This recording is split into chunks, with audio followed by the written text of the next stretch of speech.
Ashum Tanzania tunatumia gold au dhahabu au tanzanite ndio pesa, yani mbadala wa pesa. Je, hela yetu ingepanda au ingeshuka? Tungepita dola au bado tungekuwa chini ya dola bado? Naombeni maoni yenu. Leo tukaiangalie hela. Wanaita money. Watu wanatumia kila siku pesa, lakini watu hawajui namna gani hela zilivyo kwenye mfumo. Wanajua hela zinakuja tu from nowhere. Hapana. Hela huwa zina sheria zake pia na zina mizunguko yake. Ndio maana unakuta kwenye baadhi ya nchi, karibia nchi zote, wanasema hii ni mali halali ya serikali. Kwa mwisho wa siku ni mali halali ya serikali. Kwa hiyo ndio maana mtu akilokota hela, mara nyingi kwenye kesi za watu sijui kulokota hela hapo mnaga kesi.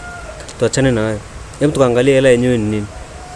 Kwenye maelezo hapa wanasema money is anything that is generally acceptable by the society as a means of setting debit and payment.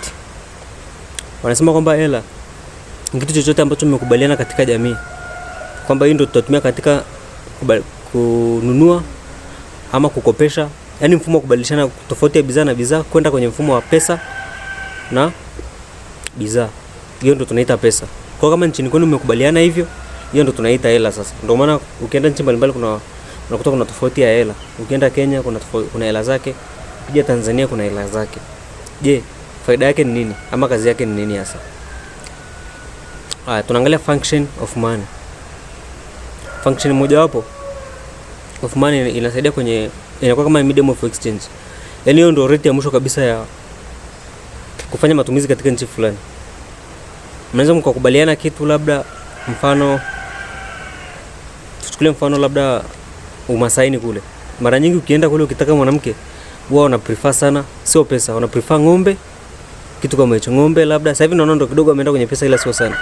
Anakuambia ukimtaka binti yetu tunataka ng'ombe 5 na milioni 1. Sasa tofauti na hapo ndo mtaongea, lakini mara nyingi wa prefer sana pesa. Ukiwapa hizo ng'ombe unamchukua mtu unaondoka. Umeona? Kwa hiyo ndo medium ya mwisho kabisa ya exchange. Kwa sababu inasaidia vitu mbalimbali maeneo mbalimbali. Mfano mimi nataka nyumba. Labda natokea Arusha naenda mfano labda Dodoma. Na nyumba Arusha lakini mimi nahamia Dodoma sasa. Nitafanyaje? Siwezi kwenda kuongea na mtu mwenye nyumba kule nije nimwambie tubadilishane huko wakati labda makazi yake pia ni au ni hapo Dodoma. Cha kufanya ambacho kinatutofautisha hapo ni nini? Ni pesa ndio kinaweza ikaingia hapo katikati kama mtu wa katikati sasa. Kuambia bwana, nyie kwa sababu mnafanya makubaliano hivi na hivi, mimi kama pesa ndo naomba ni play party. Tunaangalia thamani ya nyumba ndio tunanunua. Hiyo ndio function, ni medium of exchange. Tukienda kwenye function nyingine,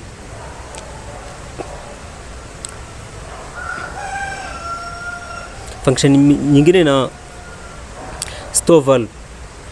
Nafikiri hapo nikisema hivyo naeleweka. Inahifadhi thamani ya kitu. Mfano labda shamba, umenunua shamba mahali, ulinunua labda kwa hata milioni 5. Ikakaa baada ya miaka kadhaa ikaja ikaongezeka thamani. Inaweza kaongezeka kama ikapungua. Yote ina store value kutokana na mazingira. Mfano labda maeneo ya mto kama hapa hivi kuna mtoni. Mtu kwa sasa hivi ni watu sana ngumu kununua mtoni. Kwa hiyo maana kama alinunua kwa milioni 1, ni ngumu sana kuja kuuza kwa milioni 1 kwa mahitaji ya baadaye. Lakini pia ardhi inaweza ikaongezeka thamani ama ikapungua pia. Kwa hiyo inahifadhi thamani ya ile kitu, ina store value. Ingine ni unity of account. Ina measure unity of account. Pesa ndio inaonyesha thamani ya kitu. Mfano hela zilizopo kwenye system mbalimbali, mfano mabenki wapi. Ile sasa ndo hela inavyo play part pale kwamba inaonyesha thamani ya mfano 10,000. Ukija kwenye kawaida inaonekana kweli ni 10,000. Unaweza kuitoa japo kuna makato pale, lakini ndio imesha store value. Imeshaonyesha kwamba imesimama kwenye account. Ile ndio pesa sasa. Sio pesa ambayo ikiwa keshi ni nzima, lakini ukiweka kwenye account inakuwa ni ngozi. Hapana, hatuhitaji hela kama hiyo. Hiyo sio hela. Ukishaona hivyo ujue hiyo sio hela kabisa. Kitu kingine ambacho huwa inasaidia sana pesa ni standard of difference payments. Mfano pesa inatumika kununua vitu vya aina mbalimbali. Aidha kama nilivyosema, viwanja, manyumba, future. Yani unaweza kuhifadhi hata kwa ajili ya future pesa na isigusike kwa aina yoyote.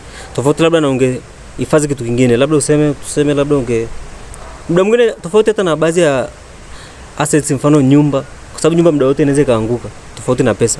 Umepeleka milioni 10 benki kwenye fixed au aina yoyote account, ni ngumu sana kukuta hela yako hizi.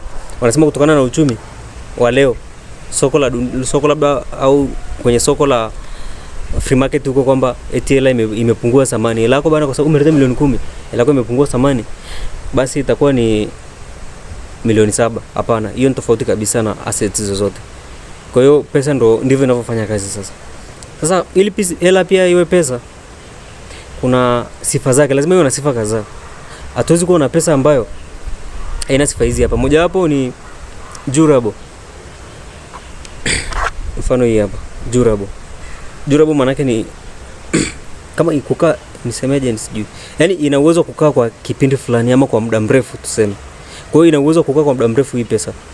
Unaweza kuiweka mahali isipate shida yoyote. Umeona? Kwa hiyo sifa moja wapo ya pesa, iwepo durable, isiwe inaharibika. Sio mtu akishika leo kesho imeharibika. Au kuna baadhi ya hela kweli huwa zinaharibika mapema, lakini kuna zile sifa za pesa sasa. Kuna vile vitu ambavyo vipo ndani ya pesa havitakiwi vipotee. Mfano kwenye hela za noti, ukimulika hivi unamwona Nyerere kwa mbali. Kuna ule mstari upo pale katikati umepita na kuna zile namba pale. Hivi ni moja kati ya vitu ambavyo vinaifanya hela bado iendelee kuwa hela hata kama ikipata shida. Kitu kingine ni portable. Ndio kama nilivyosema pale mwanzo kwenye definition. Portable ni iwe rahisi kusafirishika ama kushikika ama kitu kama hicho. Yaani sio hela, unakuta hela tuchukulie mfano ni kama hii simu hapo. Unakuta hela ni kama hii simu. Hebu niambie, hela kama hii simu. Hii ndio pesa, unaambiwa ndio buku. Utasafirishaje sasa? Ngumu. Sasa hiyo pia inaweza ikapelekea hela kuwa bora zaidi. Inakuwa portable, inakuwa rahisi, inakuwa ndogo. Umeona? Inakuwa size fulani hivi ambayo haileti shida. Sifa nyingine ni divisibility ama divisibility hivyo. Yaani iwe na uwezo wa kukatika. Kukatika na maanisha nini? Iwe na uwezo wa kugawanyika. Yaani mfano hii 500 hapa. Nikienda dukani nikitaka kitu cha 200 narudishiwa change. Sio unaenda mfano Zimbabwe kule, hela imeshuka sana. Ukitaka kitu chochote dukani, unachukua uende na burungutu la pesa. Yale imeshashuka thamani, sifa za hela ile inapoteza kabisa. Sababu inawezekana unaenda na 100,000 au 50,000, unataka tu labda mkate au pipi. Kweli? Kwa hiyo inafika mahali hela unakuta ile muda mwingine haigawanyiki. Kwa hiyo inafika mahali serikali wanasema nao hela yetu ya kwanza, mfano hela yetu ya kwanza ni shilingi 50 kwenye coin. Kwenye account ni shilingi 100. Kwenye payment ni shilingi 1000. Sasa unakuta kule Zimbabwe hela yao labda inaanzia laki. Mtu anatengeneza noti ya laki. Kwa maana yake ukiwa na 2000, 10,000, hauwezi ukafanya kazi yoyote. Hiyo sio sifa ya hela inakosa sifa zake. Sifa nyingine ikubalike, acceptability, ikubalike na jamii. So hela unakuta inabagua baadhi ya watu au vitu. Yaani inabagua jamii fulani ya watu, hiyo sio vizuri. Hela inatakiwa ikubalike na jamii pande zote. Kama nchi ikienda kaskazini inafanya kazi, ikija kusini inafanya kazi. Hapo nadhani inaeleweka. Sasa tuende kwenye aina za pesa. Pesa zipo za aina nyingi. Kuna commodity money, yaani hela mfumo wa bidhaa sasa.